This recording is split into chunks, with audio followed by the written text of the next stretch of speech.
আপনাদের উপরে যে একটি ঐতিহাসিক অন্যায় হচ্ছে ঢাকা বিশ্ববিদ্যালয়ে, আপনারা সেটি প্রতিকারের ব্যাপারে কি আসলে কি করবেন? ঐতিহাসিক অন্যায়ের প্রতিবাদ তো ঐতিহাসিক ভাবেই হওয়া উচিত ছিল। আমরা ঐতিহাসিক ভাবেই করব, সময় ফুরিয়ে যায়নি। আপনি যে ইতিহাসের কথা বললেন, ইতিহাসের যাত্রা শুরু হয়েছে কিন্তু তারও আগের ইতিহাস থেকে, যেটাকে প্রাগ ঐতিহাসিক বলে। সেই ইতিহাস কোনটি?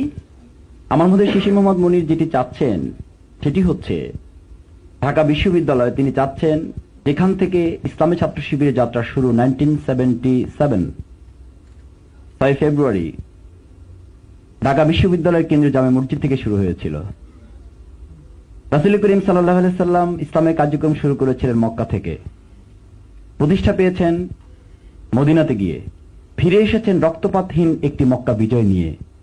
ইসলামী ছাত্র শিবিরের যাত্রা শুরু হয়েছে ঢাকা বিশ্ববিদ্যালয়ের কেন্দ্রীয় জামে মসজিদ থেকে, প্রতিষ্ঠা পেয়েছে চট্টগ্রাম রাজশাহী বিশ্ববিদ্যালয়ে, এবার ফিরে আসার পালা রক্তপাতহীন একটি ঢাকা বিশ্ববিদ্যালয় নিয়ে। আপনার এই আশাবাদ বাস্তব হোক। কোন সম্পর্ক